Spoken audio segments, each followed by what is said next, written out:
Hello everyone, welcome to my channel PK commerce study. कैसे हैं आप लोग? उम्मीद है फ्रेंड्स आप लोग बहुत ही अच्छे होंगे, स्वस्थ होंगे और अच्छे से अपनी पढ़ाई कर रहे होंगे।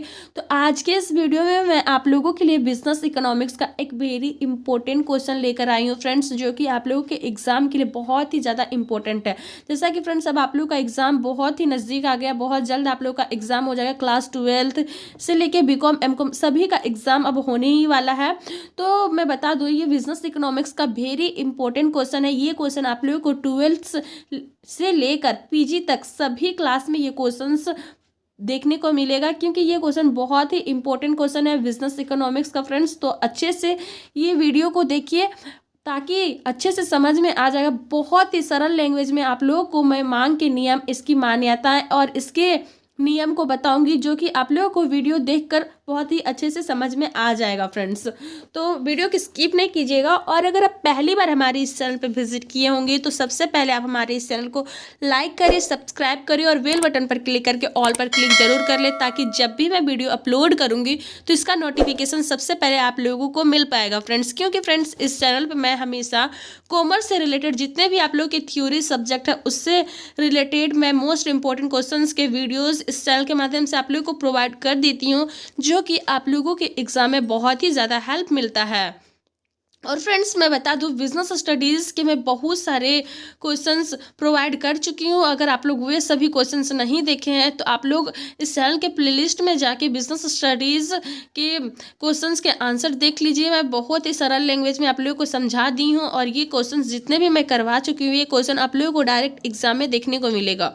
और फ्रेंड्स आप चाहे तो आप हमें टेलीग्राम चैनल पे भी फॉलो कर सकते हैं। टेलीग्राम पे जाके पीके कॉमर्स स्टडी सर्च करके आप हमें वहाँ पर भी फॉलो कर सकते हैं फ्रेंड्स। मैं इस वीडियो का PDF भी टेलीग्राम चैनल पे डाल दूँगी, आप लोग अच्छे से देख के भी आप लोग PDF से पढ़ सकते हैं। तो चलिए सबसे पहले मैं आप लोगों को बताती हूँ कि मांग का नियम क्या होता है। आज का क्वेश्चन है मांग का नियम, नियम की मान्यताएं क्या है, मांग के नियम के अपवाद क्या है। तो सबसे पहले मांग के नियम जानने से पहले मैं आप लोगों को मांग के बारे में बता दूं फ्रेंड्स। मांग क्या होता है? मांग वह चीज़ है जब किसी वस्तु की हमें आवश्यकता होती है, किसी चीज़ की ज़रूरत होती है, तो उस वस्तु को हम लोग खरीदना पसंद करते हैं, तो उसे ही हम लोग मांग कहते हैं। किसी वस्तु की डिमांड करते हैं कि हमें इस चीज़ों की आवश्यकता है, मार्केट में डिमांड करते हैं कि इस चीज़ों को बाजार में लाइए ताकि हम लोगों की ज़रूरतें पूरी हो सके, तो उसे ही हम लोग मांग कहते हैं। तो अब हम लोग देखेंगे आगे कि मांग का नियम क्या होता है, यानी कि जो वस्तु हम लोग खरीदते हैं उस वस्तु का जब कीमत में बढ़ोतरी होती है, गिरावट होती है, तो किस तरह से वस्तुओं का मांग में वृद्धि और कमी होती है, उससे ही मांग का नियम कहा जाता है। यानी कि मांग में वस्तु की कीमत में जो वृद्धि और कमी होती है और वस्तु की मात्रा में जो अंतर पाया जाता है, वे दोनों के बीच में जो घनिष्ठ संबंध होता है उसे ही मांग का नियम कहा जाता है फ्रेंड्स। तो चलिए आगे हम लोग समझते हैं कि मांग के नियम का शाब्दिक मीनिंग क्या होता है। तो देखिए फ्रेंड्स, मांग का नियम यानी कि इसे हम लोग इंग्लिश में क्या कहते हैं? Law of demand. मांग के नियम को लॉ ऑफ डिमांड कहा जाता है। वस्तु की कीमत तथा उसकी मांगी गई मात्रा के बीच पारस्परिक घनिष्ठ संबंध पाया जाता है। यानी कि फ्रेंड्स, जैसे कि वस्तु का जो कीमत होता है और जो वस्तु की मांग की जाती है, दोनों के बीच में एक बहुत ही घनिष्ठ संबंध होता है। क्योंकि इसमें इसलिए घनिष्ठ संबंध बताया जाता है क्योंकि वस्तु की कीमत में वृद्धि होती है तो वस्तु की मांग में कमी आ जाती है, और अगर वस्तु की कीमत में कमी होती है तो मांग में वृद्धि हो जाती है। इसीलिए बताया गया है कि वस्तु की कीमत और वस्तु की मांग के बीच एक घनिष्ठ संबंध पाया जाता है। जिस नियम से वस्तु की कीमत और उसकी मांगी जाने वाली मात्रा के बीच विद्यमान संबंध को व्यक्त किया जाता है, यानी कि जो वस्तु का कीमत होता है और वस्तु की मांग की जाने वाली मात्रा होती है, उसके बीच में एक विद्यमान संबंध को व्यक्त किया जाता है, उसे ही अर्थशास्त्री मांग का नियम कहकर पुकारते हैं। इस नियम के अनुसार किसी वस्तु की मांगी जाने वाली मात्रा उसकी कीमत के विपरीत दिशा में परिवर्तित होती है। यानी कि किसी वस्तु की मांगी गई जो मात्रा होती है, जो मांग होता है वस्तु का, उसका और जो कीमत होता है वस्तु का, उसके बीच में, दोनों के बीच में एक विपरीत दिशा में परिवर्तन होता है। यानी कि जैसे वस्तु की कीमत में जो इम्पोर्टेंट वस्तु होता है, उस वस्तु का जनरली हमेशा डिमांड होता है। अगर उस वस्तु की डिमांड बढ़ने वाली है और वो वस्तु बाजार में कम मात्रा में आने वाला है, तो उसको लोग ज़्यादा से ज़्यादा खरीदना पसंद करते हैं, चाहे उसका कीमत कितना भी बढ़ जाए।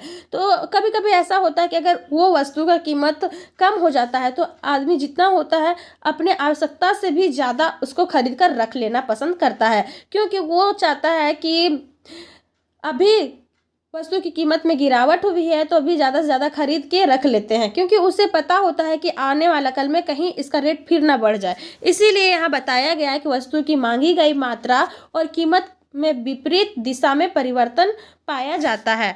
आगे यहाँ पे डिफिनेशन दिया गया है प्रोफेसर सैमुअलसन के अनुसार, जब किसी वस्तु का मूल्य बढ़ा दिया जाता है, यानी कि फ्रेंड्स जब किसी वस्तु का मूल्य बढ़ा दिया जाता है तो अन्य बातों के समान रहने पर उसकी मांग कम होगी, और अर्थात लोग कम मूल्य पर अधिक खरीदते हैं। यानी कि कोई आवश्यक वस्तु है फ्रेंड्स, तो और अगर उसका मांग बढ़ गया है तो लोग खरीदना कम कर देते हैं, और अगर वही वस्तु का मांग कम हो गया है तो लोग क्या करते हैं, ज़्यादा से ज़्यादा वस्तुओं को खरीद के रख लेते हैं, अधिक मूल्य पर कम खरीदते हैं। यानी कि इसका फंडा यही है कि जब वस्तु का मूल्य कम होता है तो अधिक खरीदते हैं, और अगर वस्तु का मूल्य ज़्यादा हो जाता है तो खरीदना कम कर देते हैं। तो यहाँ पे प्रोफेसर सैमुअलसन ने ही मांग के नियम को परिभाषित करते हुए यह भी लिखा है कि यदि बाजार में किसी वस्तु की अधिक मात्रा प्रस्तुत की जाए तो अन्य बातों के समान रहने पर या एक कम मूल्य पर ही बेची जा सकती है। यानी कि यहाँ पे ये भी बताया गया है फ्रेंड्स कि यदि बाजार में किसी वस्तु की अधिक मात्रा प्रस्तुत की जाए, यानी कि जो वस्तु बाजार में आवश्यकता है, यानी कि लोगों की आवश्यकता है, और वही वस्तु अगर बहुत सारे लोग बाजार में लेके बेचने लगे हैं तो अन्य बातें, यानी कि सब जनरली है कि सब अगर बहुत सारे विक्रेता हैं वस्तुओं के एक ही वस्तु का, तो इस तरह से सामान्यतः ऐसा जनरली होगा कि वस्तु का रेट कम हो जाएगा, क्योंकि बहुत सारे ऐसे कौन कैसे कैसे सिचुएशन में होंगे, वे वस्तुओं को जल्दी से जल्दी बेचना चाहते होंगे। तो इस तरह से बातें समान रहने के बाद ये वस्तु की जो मूल्य होता है वो समान ही रह जाता है। चलिए फ्रेंड्स, अब हम लोग समझते हैं कि मांग के नियम की मान्यताएं क्या है। यानी कि मांग का नियम तभी क्रियाशील होता है जब अन्य बातें समान रहे, अर्थात मांग की दशाएं समान रहे। ये उपरोक्त वाक्यांश और कुछ ना होकर मांग के नियम की मान्यताओं की ओर संकेत करता है। यानी कि फ्रेंड्स ये बताया गया है, अभी मांग के नियम के बारे में मैं आप लोगों को बताई कि वस्तु की कीमत और वस्तु की मांग में जो परिवर्तन पाया जाता है उसे ही मांग का नियम कहा जाता है। लेकिन अगर अन्य बातें समान हैं और मांग की दशाएं समान है तो ये मांग के नियम की मान्यताओं की ओर संकेत करता है। यानी कि वस्तु तो डिमांडेड है लेकिन किसी के पसंद, रुचि ये भी डिपेंड करता है। तो चलिए हम लोग जानते हैं कि मांग की मान्यताएं क्या क्या है। मांग के नियम मूल स्वरूप से निम्नलिखित मान्यताओं पर आधारित होता है। सर्वप्रथम जो होता है, सर्वप्रथम मांग का नियम इस मान्यता पर आधारित है कि उपभोक्ता की आय में परिवर्तन नहीं होना चाहिए, वह यथावत बनी रहनी चाहिए। यानी कि ये फर्स्ट बताया गया है कि अगर वस्तु की कीमत तभी एक समान हो सकती है जब उपभोक्ता जो है, जो रोजाना खरीदारी कर रहा है उस वस्तु का, उस व्यक्ति का जो इनकम का स्रोत है वो हमेशा बना रहे, तो वो अपनी वस्तु में कोई चेंजेस नहीं लाएगा। अन्यथा अगर उपभोक्ता की आय में कमी हो जाता है, वृद्धि हो जाता है, तो अपने खरीदारी को कम ज़्यादा करते रहता है। तो यहाँ पे आगे बताया गया है सेकंड नंबर पे कि उपभोक्ता के स्वभाव, यानी कि किस तरह का स्वभाव का उपभोक्ता है और किस तरह का रुचि रखने वाला व्यक्ति है।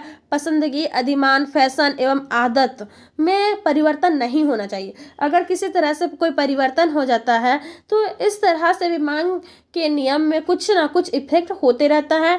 नेक्स्ट आता है विचाराधीन वस्तु से की संबंधित वस्तुओं पूरक वस्तुओं स्थानापन्न वस्तुओं के मूल्य में परिवर्तन नहीं होना चाहिए। यानी कि फ्रेंड्स यहाँ पे ये बताया गया है कि जो पूरक वस्तुएं होती है, जैसे कि पूरक वस्तुएं जो वस्तुएं दो वस्तुओं से जुड़ा होता है, जैसे कि पेट्रोल और कार को लिया जाए तो अगर एक चीज की कीमत कम या ज़्यादा हो जाती है तो दोनों में भी वस्तु की मांग में कम ज़्यादा होते रहता है। जैसे कि अगर पेट्रोल का कीमत बढ़ जाता है तो गाड़ियों की खरीदारी कम हो जाती है, और अगर पेट्रोल का कम हो जाता है प्राइस, तो इस तरह से कम ज़्यादा होते रहता है। अगर ज़्यादा हो जाता है पेट्रोल का कीमत तो इस तरह से मांग के नियम पे भी प्रभाव पड़ता है।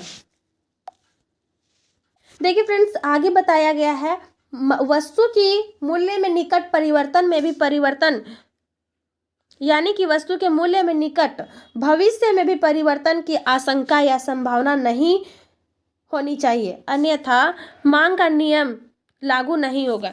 यानी कि अगर उपभोक्ता को यह पता चल जाता है कि वस्तु के मूल्य में निकट में आने वाले कल में भविष्य में परिवर्तन होने वाला है, वस्तु का इसका कोई डिमांड नहीं होने वाला है या फिर इसका कीमत बढ़ने वाला है, तो इसकी संभावना नहीं होनी चाहिए, अन्यथा मांग का नियम लागू नहीं होगा। आगे बताया गया है कि वस्तु प्रतिष्ठा मूलक नहीं होनी चाहिए, यानी कि प्रतिष्ठा के अकॉर्डिंग नहीं होना चाहिए, अर्थात वस्तु ऐसी होनी चाहिए कि जिसकी कीमत बढ़ने पर भी उपभोक्ता के लिए उसकी उपयोगिता बढ़ जाती है।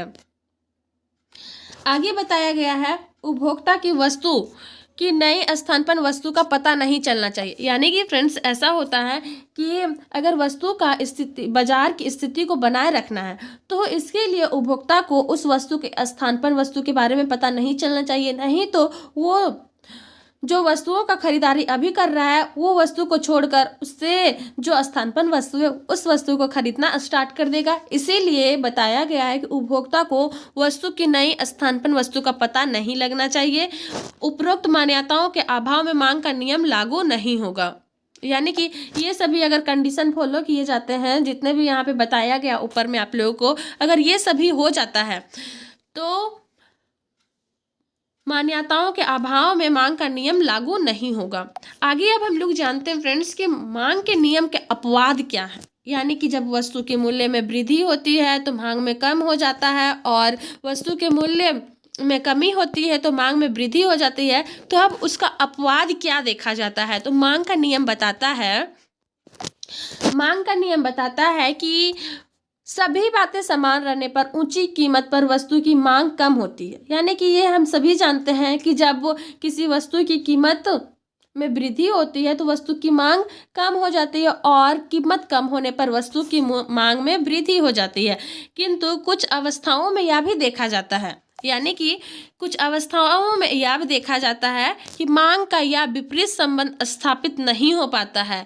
यानी कि जो विपरीत संबंध देखा जाता है कि वस्तु की मूल्य बढ़ने पर उसकी खरीदारी कम हो जाती है या फिर घटने पे ज़्यादा खरीदारी बढ़ जाता है, तो इसके विपरीत कभी कभी ऐसा स्थिति आ जाता है फ्रेंड्स कि इन अवस्थाओं में देखा जाता है कि वस्तु की कीमत बढ़ने पर मांग बढ़ती है और कीमत कम होने पर वस्तु की मांग में कमी हो जाती है। यानी कि कभी कभी ऐसा आता है कोई स्थिति में, जैसे कि सोने चांदी की रेट, लोग अगर सोने चांदी की रेट बढ़ता है तो उस तरह में लोग सोने को खरीदना अधिक पसंद करते हैं, और कम होता है तो उसका मांग कम हो जाता है। इसे ही मांग का नियम का अपवाद कहा जाता है। आगे हम लोग देखते हैं कि मांग के नियम के विरोधाभास क्या है। यानी कि मांग के नियम के प्रमुख विरोधाभास है। देखिए आगे हम लोग जानते हैं, जैसे कि गिफिन वस्तुएं यानी कि घटिया वस्तुएं जो होती है फ्रेंड्स, जैसे कि गिफिन वस्तुएं वे वस्तुएं होती है जिन्हें उपभोक्ता सामान्यतः निकृष्ट यानी कि घटिया समझते हैं। गिफिन वस्तुएं मांग के नियम का अपवाद है, जहां एक और इन वस्तुओं के मूल्य में कमी होने पर इनकी मांग कम हो जाती है, और वहीं दूसरी ओर दूसरी ओर यह भी देखा जाता है कि इन वस्तुओं के मूल्य में वृद्धि होने पर इनकी मांग बढ़ जाती है। यानी कि कभी कभी ऐसा होता है फ्रेंड्स, कोई महंगा वस्तु कोई यूज़ कर रहा है और उसका रेट और भी ज़्यादा बढ़ गया, तो वो क्या करता है, वो व्यक्ति उपभोक्ता धीरे धीरे लो लेवल के वस्तुओं को खरीदना पसंद करने लगता है। जो वस्तु पहले से यूज़ कर रहा है उसका बहुत ही ज़्यादा हाई हो जाता है, तो इस तरह से वो थोड़ा अपने से उस वस्तु के जगह पे थोड़ा घटिया वस्तु को यूज़ करना स्टार्ट कर देता है। और अगर उस जो वस्तु को वो यूज़ कर रहा है वो वस्तु का और भी ज़्यादा रेट कम हो गया, तो घटिया वस्तु को कोई मोल नहीं रह जाता, उसे कोई भी खरीदना पसंद नहीं करता है। तो अन्य शब्दों में इन वस्तुओं की मांग का कीमत से प्रत्यक्ष संबंध होता है। तो यही होता है मांग के नियम के अपवाद, यानी कि कोई असर नहीं पड़ता भले ही वस्तु की कीमत बढ़े या घटे। तो इसे ही विपरीत यानी कि विरोधाभास कहा जाता है। मांग के नियम के अपवाद है ये। तो यही यहाँ पे भी यही बताया गया है फ्रेंड्स कि गिब्बन विरोधाभास, जो जिन वस्तुओं की मांग आय बढ़ने के साथ घट जाती है उन्हें निकृष्ट वस्तुएं अथवा गिब्बन वस्तुएं कहते हैं। गिब्बन वस्तुओं पर आय प्रभाव इतना अधिक ऋणात्मक होता है कि धनात्मक प्रतिस्थापन प्रभाव उस ऋणात्मक प्रभाव को पूरा नहीं कर पाता है और वह शुद्ध प्रभाव ऋणात्मक हो जाता है। यानी कि ऐसी स्थिति आ जाती है कि घटिया वस्तुओं का कोई मोल नहीं रह जाता और वो ऋणात्मक में चल जाता है और दोबारा धनात्मक में नहीं आता है।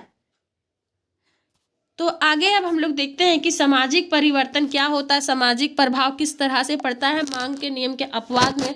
तो आता है सेकंड में सामाजिक स्तर व फैशन के प्रतीक वस्तुएं। यानी कि बहुत सारे ऐसे लोग होते हैं कि अगर किसी व्यक्ति का पसंदीदा या फैशन है, उसका कितना भी क्यों ना रेट बढ़ जाए, लेकिन वो उस चीज़ को यूज़ कर रहा है तो उसको यूज़ करना नहीं छोड़ेगा। तो वही यहाँ बताया गया है कि सामाजिक स्तर पर फैशन की प्रतीक वस्तुएं, सामाजिक स्तर पर फैशन की प्रतीक वस्तुओं के मूल्य में वृद्धि पर इनकी मांग बढ़ जाती है तथा फैशन से बाहर होने पर कीमतें गिरने पर इनकी मांग नहीं बढ़ती है।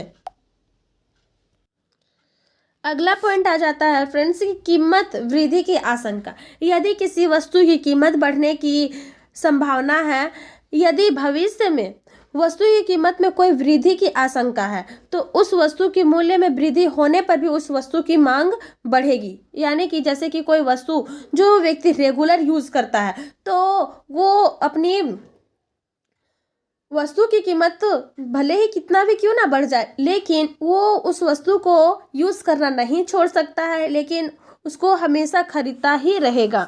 इसीलिए बताया गया है कि अनिवार्य वस्तुएं, जो जीवन के लिए अनिवार्य वस्तुएं हैं, जो उसकी मूल्य में चाहे कितना भी क्यों ना वृद्धि हो जाए, लेकिन इनकी मांग में कभी कमी नहीं होती है।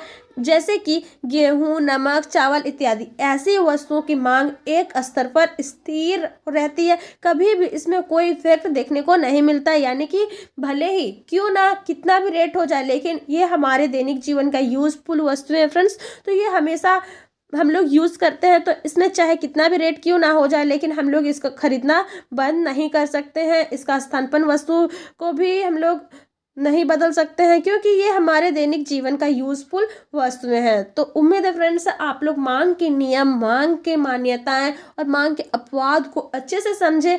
ऐसे ही इंपॉर्टेंट प्रश्नों के उत्तर पाने के लिए हमारे इस चैनल को लाइक करें, सब्सक्राइब करें और बेल बटन पर क्लिक करके ऑल पर क्लिक जरूर कर लीजिएगा फ्रेंड्स, और अपने फ्रेंड्स के साथ भी शेयर जरूर कर दीजिएगा। आज के लिए इतना ही, थैंक यू।